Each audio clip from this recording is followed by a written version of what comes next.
हा एक फोर्कलिफ्ट आहे, जो इंडस्ट्रियलमध्ये आपण कस्टमाइज आपल्याला किंवा एक आपण कॉमन यूज म्हणतो आपण. जसं वेअरहाऊस म्हणा किंवा स्टोरेज म्हणा, या हाऊसला आपण यूज करण्यासाठी हा जो फोर्कलिफ्ट आहे, तो आपल्याला लॉजिट्रॉन बाय मार्वल्स ह्यांच्याकडून हा करून मिळालेला आहे.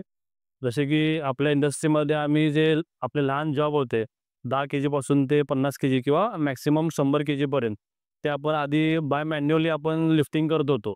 बट आम्ही जसं एका एस-आय-टी कॉलेजच्या पॉझिट्रॉन ग्रुप बाय मार्वल यांच्याशी डिस्कस केल्यानंतर ना आपल्याला एक त्यांच्याकडून सोल्युशन मिळालं, की बाबा आपण हा एक छोटासा फोर्कलिफ्ट डेव्हलप करू शकतोय. तर त्याने आम्हाला हा फोर्कलिफ्ट जो आहे तो मॅक्सिमम 200 केजीपर्यंत आपण त्याला लिफ्ट करू शकतोय, असं त्यांनी आपल्याला डेव्हलप करून दिलेला आहे.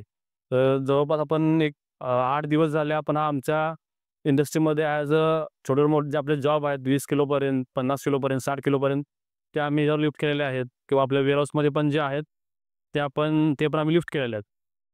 तर ही जी मॅक्सिमम जी आहे ती 100 केजीपर्यंत आहे आणि ह्याचं ऑपरेटिंग पण खूप सोपं आहे. तर त्यांनी त्या आपल्या टीमला आपल्या जे सहाय्यक अधिकारी आहेत त्यांना आपण अक्षय यांना पण त्यांनी ट्रेन दिले कसं चालवायचं वगैरे.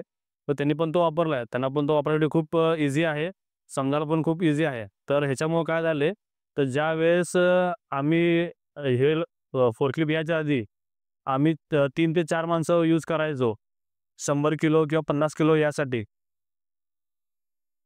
तर आता काय झालंय, की ज्यापासून आम्ही हा फोर्कलिफ्ट यूज करतोय, तर आपल्याला जी लेबर कॉस्ट आहे, ती जवळपास जिथं आम्ही 3 वापरायचो, तिथं आता आम्हाला 1च माणूस लागतोय. त्यामुळे लेबर कॉस्ट कमी झाल्यामुळे काय झालंय, तर आमचे जे वर्कर्स आहेत, त्यांना समजा जे ह्युमन आपण म्हणतो, की ह्युमन बॉडी पेन वगैरे जास्त वजन उचलल्यामुळं, तर ते कमी झाल्यामुळे काय झालंय, त्यांची इफिशियन्सी आपण ही दुसऱ्या कामामध्ये वापरू शकलेलो आहे. तर त्याच्यामुळे आपली वर्करांची इफिशियन्सी वाढली, त्यामुळे आपल्याला तिथं तो कॉस्टचा फायदा झाला आणि आपली लेबर कमी लागली. त्यामुळे तिथं पण आपण कॉस्ट सेव्हिंग झालं. तर अशा प्रकारे हा एक आपल्या इंडस्ट्रियल लेव्हलला हा एक चांगला असा सोल्युशन आहे.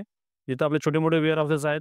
तर याच्यामध्ये तुम्हाला ऑटो मोड पण आहे आणि मॅन्युअल मोड पण आहे. तर आपल्या इथं हा मॅन्युअल मोड पण चालतो आणि ऑटो मोड पण चालतो. तर असा एक चांगला प्रोजेक्ट आम्हाला मिळालेला आहे. तो आम्ही आमच्या इथं यूज करतोय. तर त्याच्यामुळं आमची जी कॉस्ट आहे, समजा एखाद्या आपण जर 3 माणसं महिनाभर जरी लावलो, तर प्रत्येकाला 10,000 धरले तरी आपल्या जवळपास तिथे एक 30,000 ते 40,000 महिन्याला आपली दर महिन्याला भरावं लागते. बट आम्हाला हा प्रोजेक्ट जो आहे, जो 40,000 मध्ये वन टाईम इन्व्हेस्टमेंटमध्ये आपल्याला लाईफ टाईम यूज असा मिळालेला आहे तो प्रोजेक्ट. तर ह्याचा आम्ही पुरेपूर वापर करतोय आणि एक चांगला प्रोजेक्ट आम्हाला मिळालेला आहे. धन्यवाद.